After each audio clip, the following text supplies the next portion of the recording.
حسبي ربي جل الله ما في قلبي غير الله۔ سن 5 ہجری میں غزوہ بنی مستلق سے اللہ کے رسول واپس آ رہے ہیں۔ آخری بات عرض کرتا ہوں، رستے میں پڑاؤ ہوا، حضرت عائشہ صدیقہ ساتھ تھیں، ان کے گلے میں ہار تھا، اپنی بہن حضرت اسما سے ادھارا لے کر گئی تھی، سونے کا تھا، وہ کہیں ٹوٹا اور نیچے ہی گر گیا، پتہ کوئی نہیں چلا۔ بعد میں مسلمان پھر اس ہار کو ڈھونڈتے رہے۔ توجہ کیجئے گا، یہاں ایک واقعہ یہ کہ جب قافلہ چلنے لگا تو حضرت عائشہ وجود کے لحاظ سے پتلی تھیں، موٹاپا نہیں تھا، اور ہودج اور ڈولی بنی ہوتی تھی جس میں پردے کی حالت میں وہ موجود ہوتی، اور مسلمان سائڈوں سے بانسوں سے اٹھا کر اونٹ کے اوپر رکھ دیتے، کجاوے کے اوپر۔ اور حضرت عائشہ اندھیرے میں کہیں نکلی سحری کا وقت جیسے سے پہلے قضائے حاجت کے لیے، کیونکہ قافلہ رکا ہوا ہے، اور جب اللہ کے رسول نے فرمایا چلیں تو مسلمانوں نے جن کی ڈیوٹی تھی وہ ڈولی اٹھا کے اوپر رکھ دی۔ انہوں نے سمجھا امی عائشہ اسی میں، وزن کے حساب سے اندازہ نہیں ہو سکا، اور حضرت عائشہ جب واپس آئیں دیکھا کہ قافلہ تو نکل گیا، بہت پریشان ہو گئیں، لیکن عقل مند تھیں، اسی جگہ رک گئیں کہ جب وہ دیکھیں گے میں نہیں ہوں اسی جگہ پہنچیں گے ڈھونڈنے کے لیے، مجھے یہاں سے ہٹنا نہیں ہے۔ اور وہیں اس طرح بیٹھی کہ اوپر چادر تھی، کچھ دیر بعد آنکھ لگ گئی۔ ایک صحابی ہیں حضرت صفوان، اللہ کے رسول نے ان کے ذمے لگایا تھا کہ آپ قافلے سے 1-2 منزل پیچھے رہیں گے، جب قافلہ نکل جایا کرے تو پیچھے سے جب آپ آئیں دیکھیں کوئی چیز گری پڑی ہو وہ اٹھا کر لانی ہے، یہ ایک ترتیب ہوتی تھی سفر کی۔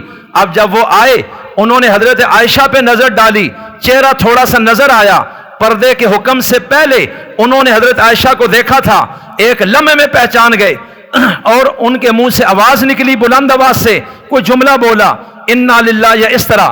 حضرت عائشہ یکدم اٹھی اور اپنا پردہ درست کیا، اس صحابی نے اونٹ بٹھایا، حضرت عائشہ اس کے اوپر بیٹھی۔ عائشہ خود کہتی ہیں بڑا شریف آدمی تھے اور انہوں نے کوئی بات میرے ساتھ نہیں کی، اور ہم اس طرح مدینہ کی طرف چل پڑے۔ قافلہ ہم سے پہلے ہی مدینہ پہنچا، اور جب مدینہ پہنچے دیکھا کہ حضرت عائشہ نہیں، عبداللہ ابن ابی منافقوں کا سربراہ تھا، اس کو موقع ملا، حضرت عائشہ اور صفوان کے بارے میں بدگمانی پھیلائی، زنا کی تہمت لگائی۔ کئی دن تک اللہ نے وحی نہیں اتاری۔ اللہ کے رسول صحابہ سے ایک دن رائے لیتے ہیں، بتاؤ کیا کرنا چاہیے، ہر ایک نے اپنی رائے دی ہے، مختلف آرائیں آئی ہیں، لیکن جناب عمر سے جب پوچھا، عمر مسئلہ واضح نہیں ہو رہا، عائشہ کہتی ہے میں بے قصور ہوں اور حقیقت تو یہ ہے ہمیں پتہ نہیں ہے، لیکن پروپیگنڈا اتنا زیادہ ہے، اسلام کی پوری تحریک متاثر ہو چکی ہے، ہم کسی سے دین کی بات بھی کرنے کی پوزیشن میں نہیں رہے۔ کہتے ہیں پہلے گھر کا بتاؤ کہ گھر میں کیا ہوا ہے۔ اور عبداللہ ابن ابی نے چونکہ ظاہراً کلمہ پڑھتا تھا، اس کی زبان سے جب نکلا، کچھ مخلص صحابہ بھی اس پروپیگنڈے میں پھنس گئے، پوزیشن واضح نہیں ہو رہی۔ اب جتنے غیر مسلم تھے یہود و نصارہ، ان کو تو بات کا پتنگڑ بنانا کوئی مسئلہ نہیں تھا، خلاصہ یہ نکلا۔ اب حضرت عمر سے پوچھا، عمر آپ بتائیں اس بارے میں آپ کیا کہتے ہیں؟ حضرت عمر نے پوچھا من زوجکہا، اے اللہ کے رسول میرا سوال ہے عائشہ سے آپ کا یہ نکاح کس نے کیا ہے؟ کہا کہ اللہ نے۔ کس نے کہا تھا ان سے شادی کریں؟ کہا اللہ نے کہا تھا۔ تو کہا پھر میں پوچھنا چاہتا ہوں کیا اللہ کو یہ نہیں پتا تھا کہ نبی پاک ہے اور میں ان کو عیب دار چیز نہ دوں، ان کو پاک چیز دوں؟ جب اللہ دے رہے تو آپ کے منصب کے مطابق ہوگی۔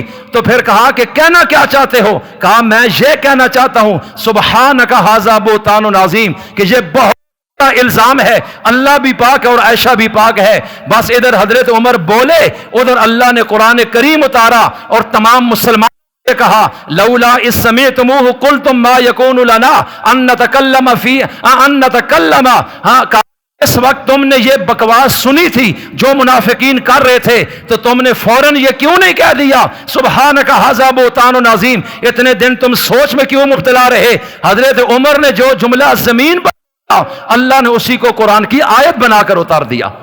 اور حضرت عائشہ کہتی تھی عمر میرا محسن ہے، اس لیے اپنے جنت کے ٹکڑے ریاض الجنت میں حجرہ عائشہ میں اپنی قبر حضرت عمر کو دے کر اس احسان کا بدلہ اتارا ہے۔ تو جناب امیر المومنین ہمارا آئیڈیا، ہمارا ایمان ہے، اور ان کے اس معیار کی وجہ حضرت علی نے اپنی بیٹی ان کے نکاح میں دی ہے. رسول کے ساتھ الگ رشتہ جوڑا ہے کہ نبی کے سسر بنے, اور علی کی بیٹی 17 ہجری میں ان کے نکاح میں گئی تو علی کے داماد بنے, اور اس طرح دنیا میں بھی باکمال رہے, آخرت میں بھی باکمال رہے. اللہ مجھے اور آپ کو حضرت عمر کی سیرت سے روشنی حاصل کرنے کی توفیق عطا فرمائے. وما علینا الا البلاغ.